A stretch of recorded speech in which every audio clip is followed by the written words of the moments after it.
Welcome to From the Front Porch, a conversational podcast about books, small business, and life in the South.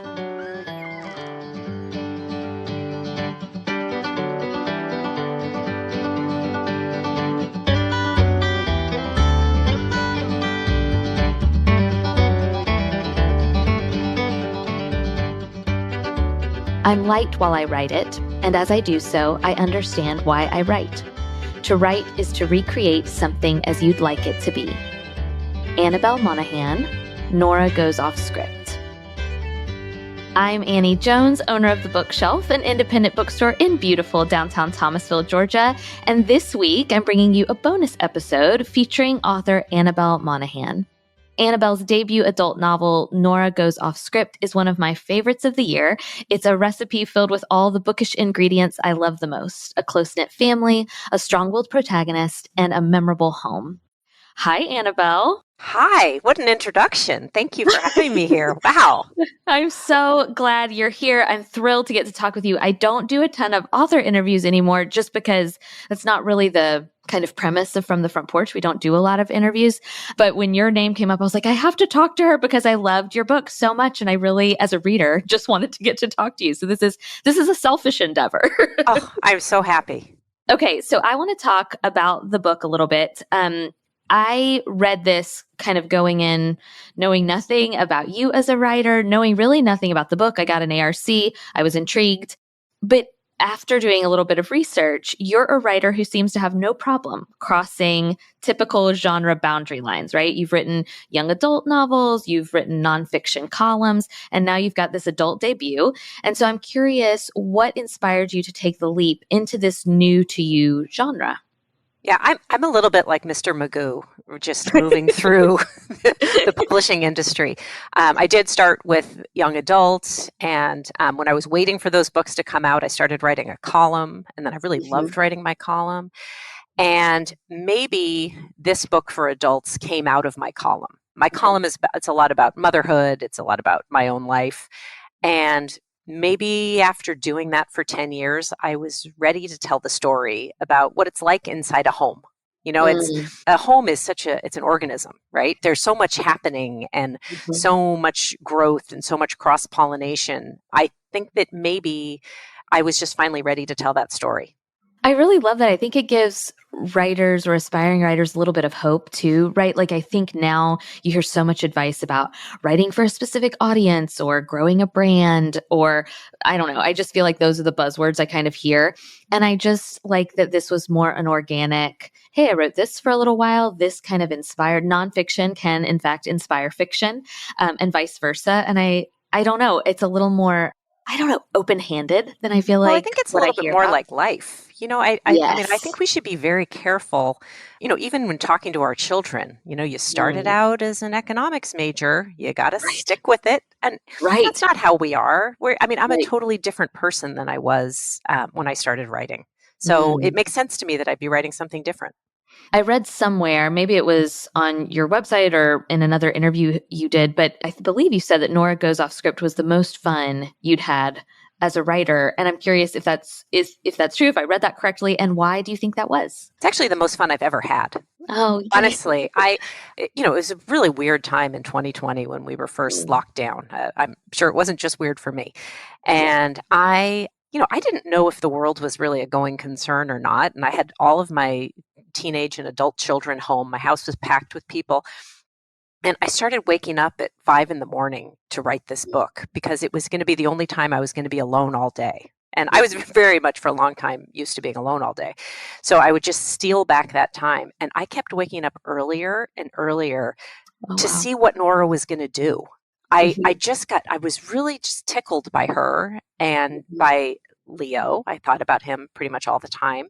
And I just had so much fun watching the story unfold, almost like I was reading it. So it was just delightful. And I hope it comes across on the page as how much fun I had. It's certainly, I will tell you as a reader of the book, it really is obvious because I had a blast reading it. Like Oh, I will tell you, and this is not me schmoozing, this is real. Like I read the ARC and I don't know how authors feel about when people say this, but I read it in one sitting, like, because I know it was so much work for you, but I read it and devoured it. I couldn't put it down. And then I couldn't stop thinking about it. Like I couldn't stop thinking about Nora and Leo, but also Nora's children. Like I couldn't stop thinking about this family. And so probably a month later, I still had the ARC at my house and I thought, I miss those people. And so like I picked up the book and I read it again, which I never, come I on. never do.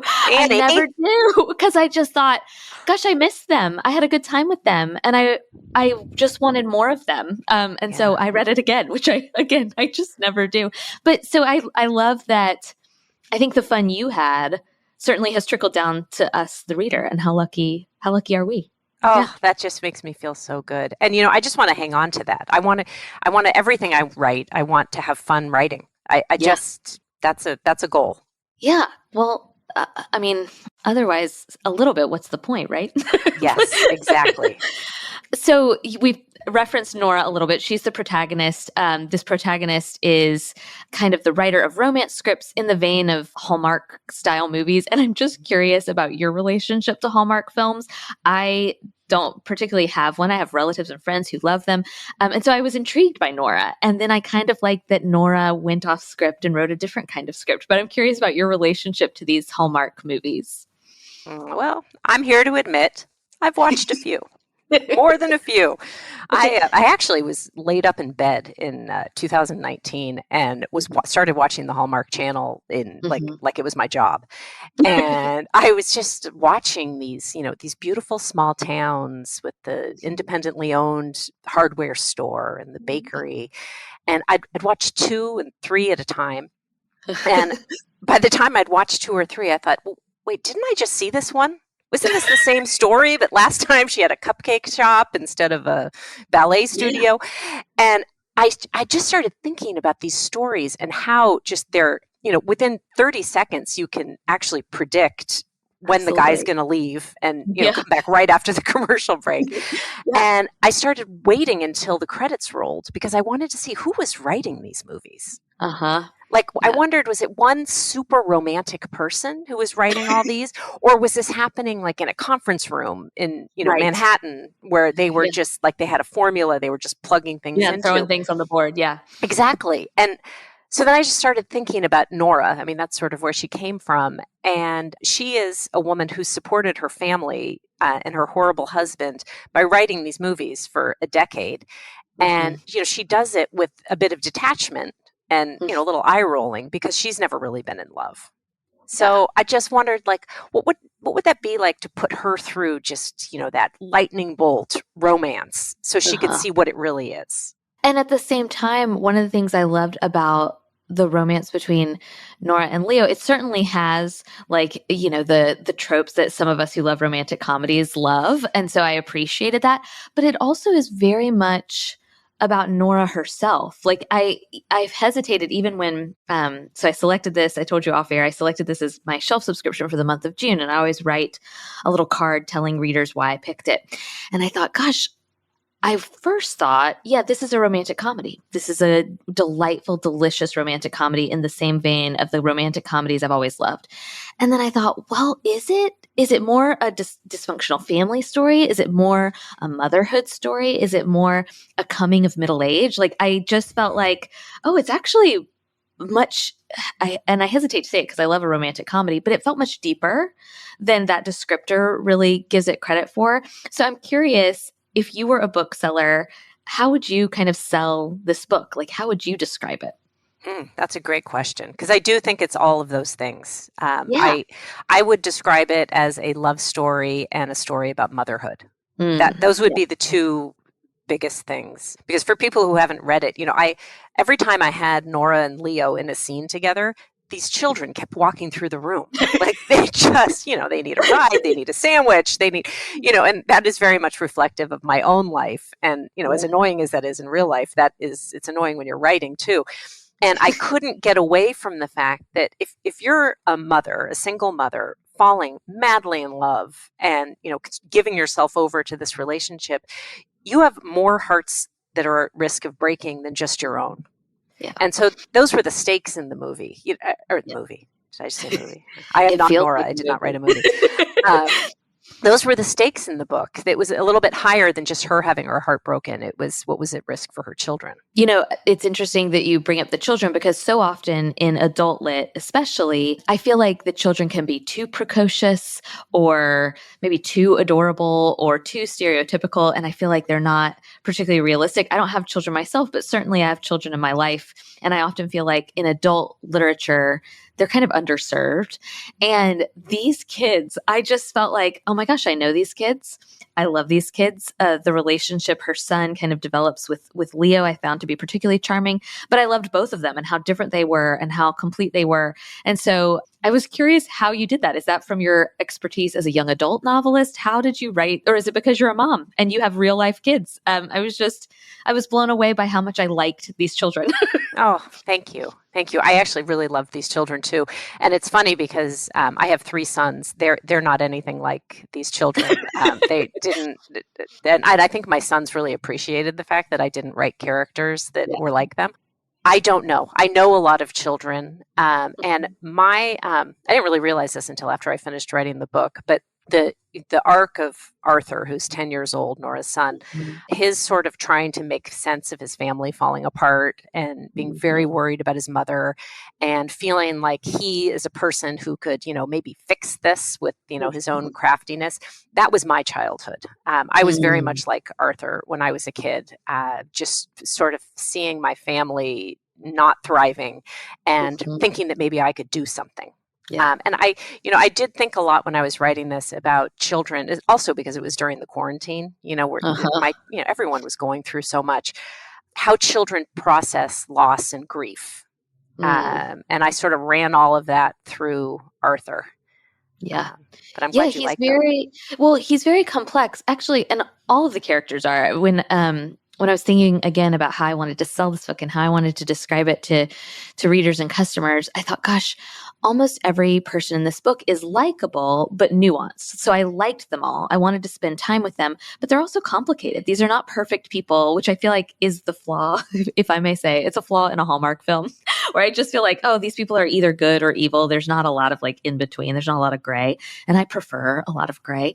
And so I just liked that I wanted to spend time with these people, but they're not perfect. They're not perfect.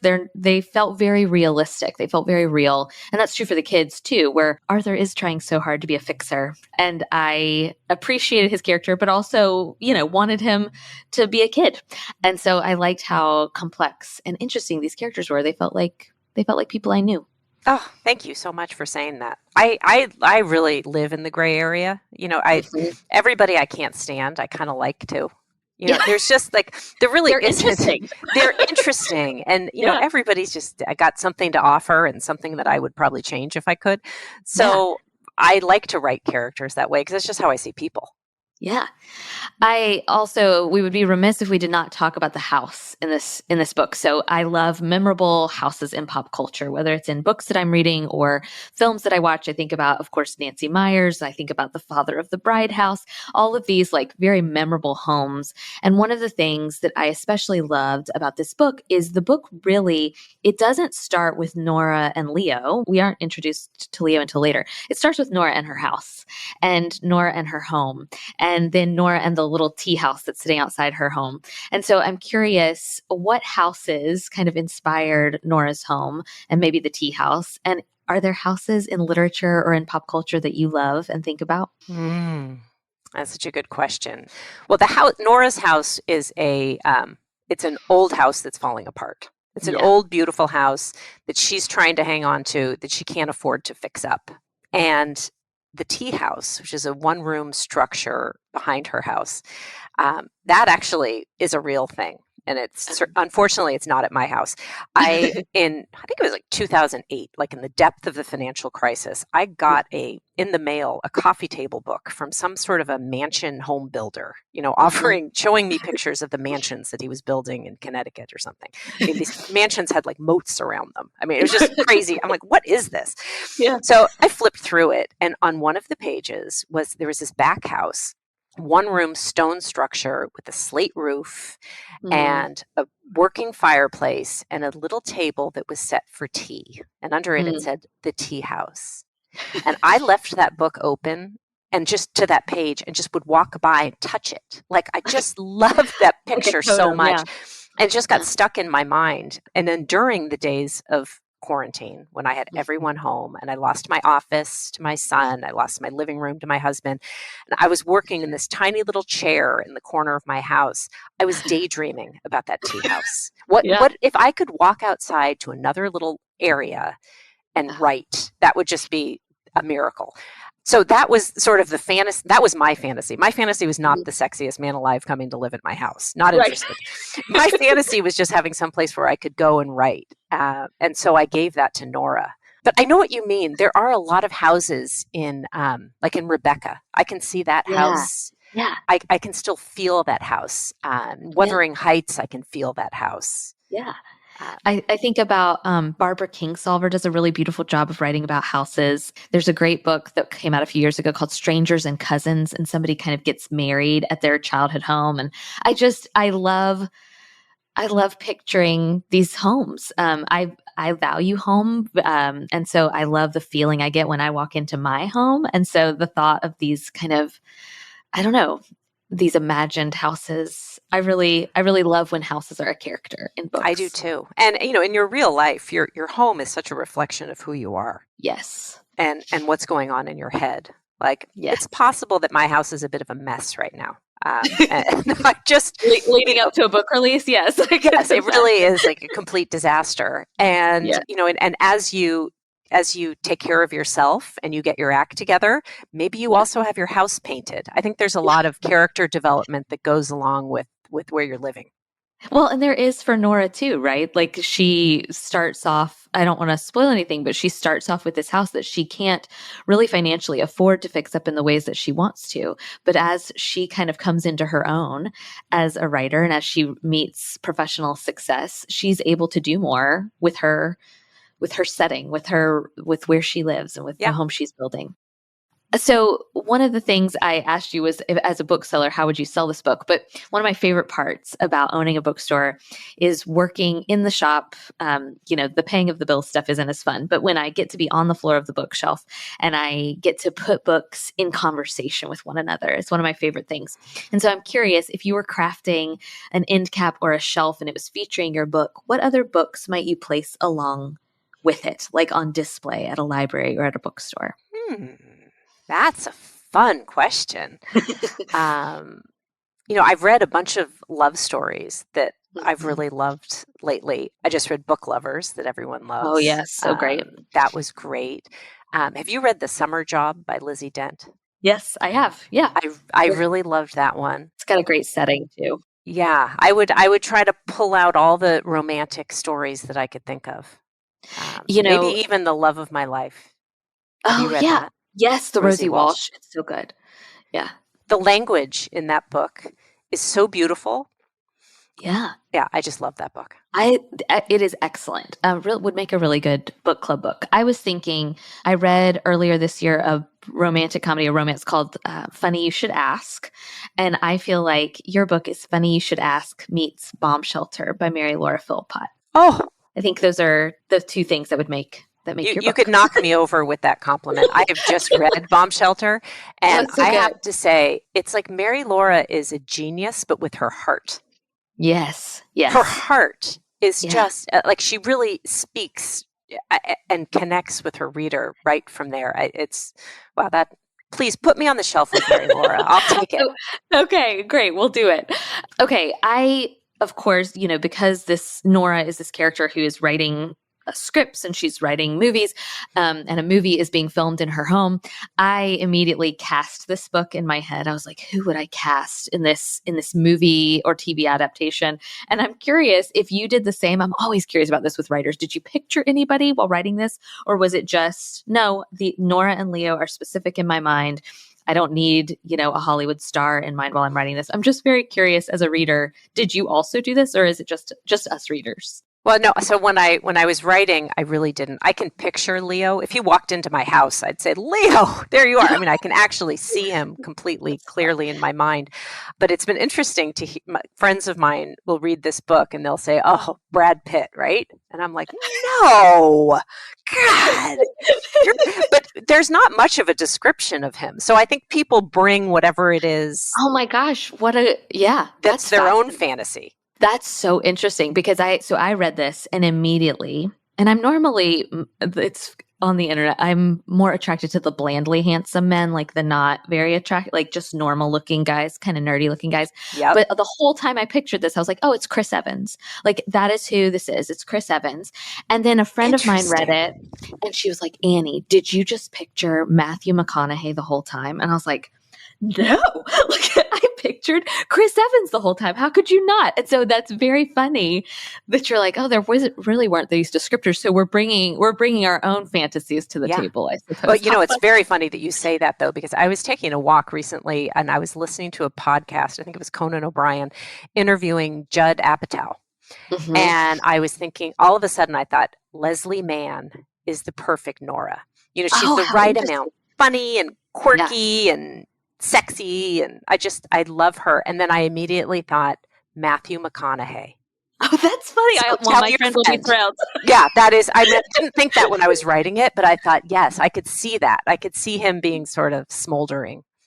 Oh, that's so funny. I'll have to tell her. She'll be thrilled.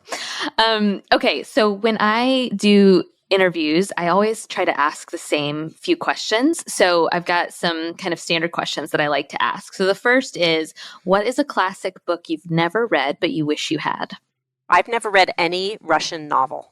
Oh, okay. None of them. And I feel like I should do that as a person. So 2020, yeah, the years are running together. But 2020, I started Anna Karenina because that was like a bucket list book that I wanted to read. I bought it when I was in high school and never finished it. And so a friend of mine through the podcast started to do Conquer a Classic. So we read Anna Karenina together in 2020. And then last year we did Middlemarch. And this year we're reading Count of Monte Cristo. Wow. And podcast listeners are kind of joining us and we read a section at a time. But Anna Karenina was quite good. I recommend it, actually. Okay. Yeah. Okay. I get lost in all the names, but maybe I'm older and I'm not in school anymore and I can just focus and get through it. Well, and as my friend and I, we're big picture readers. And if you just know a few of the characters, that's really what's most important. If just know a few, that's really, if you know the main characters, that's really the important part. Right. Okay. So From the Front Porch is a podcast. We're a podcast out of The Bookshelf, an independent bookstore in South Georgia. But I'm curious if you are a podcast listener, and if so, what are some of your favorite podcasts? I listen to every Conan O'Brien Needs a Friend. Okay. Conan, he's very funny. I listen to Smartless. Have you heard of this? Yes. Jason Bateman. They're so funny and they have the greatest guests. I also listen to A Certain Age. And you may not be old enough, just because I'm looking at you. But it's a wonderful podcast by Katie Fogarty. And she talks about all issues that pertain to women over 50. Your career, your love life, your health, your finances, everything. It's a great podcast.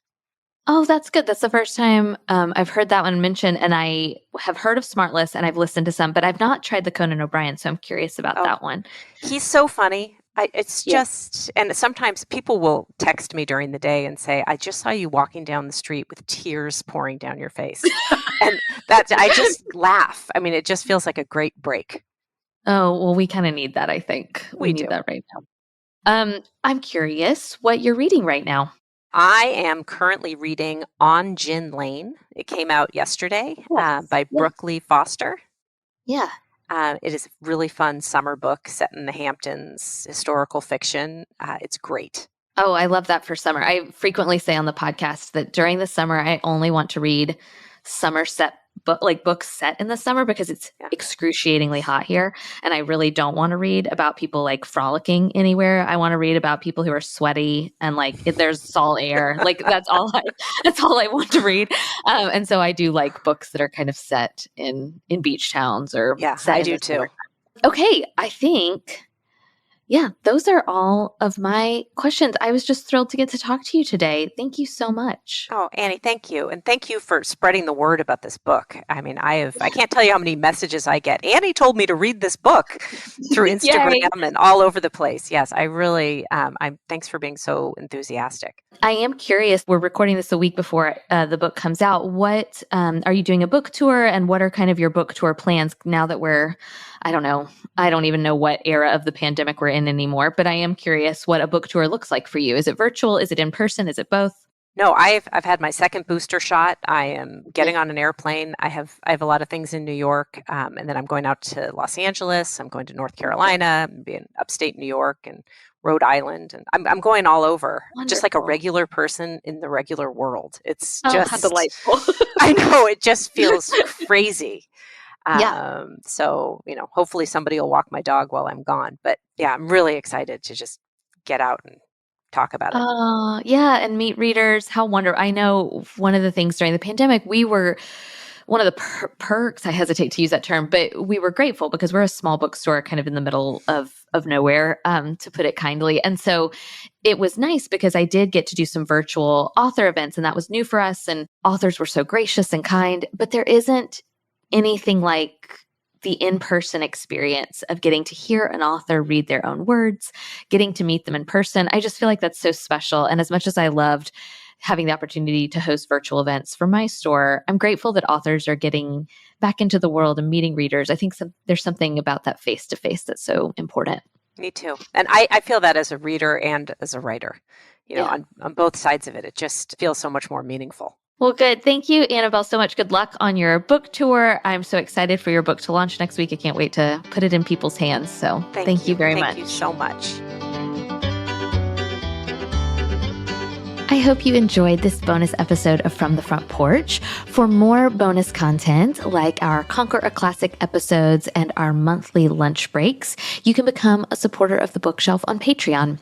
Just go to patreon.com/From the Front Porch, and you'll have access to all sorts of bonus content like this author interview. Special thanks to Annabel Monaghan for her time today, and I hope you will consider ordering her beautiful, charming book, Nora Goes Off Script. You can do that at bookshelfthomasville.com. This week, I'm reading This Time Tomorrow by Emma Straub. From the Front Porch is a weekly podcast production of The Bookshelf, an independent bookstore in Thomasville, Georgia. You can follow The Bookshelf's daily happenings on Instagram at BookshelfTville, and all the books from today's episode can be purchased online through our store website, bookshelfthomasville.com. A full transcript of today's episode can be found at FromTheFrontPorchPodcast.com. Special thanks to Studio D Podcast Production for production of From the Front Porch and for our theme music, which sets the perfect warm and friendly tone for our Thursday conversations. Our executive producers of today's episode are Donna Hetchler, Angie Erickson, Cammie Tidwell, Chantal Carls, Nicole Marcy, Wendy Jenkins, Lori Johnson, Kate Johnston Tucker. Thank you all for your support of From the Front Porch. If you'd like to support From the Front Porch, please leave a review on Apple Podcasts. Your input helps us make the show even better and reach new listeners. All you have to do is open up the podcast app on your phone, look for From the Front Porch, scroll down until you see Write a Review, and tell us what you think.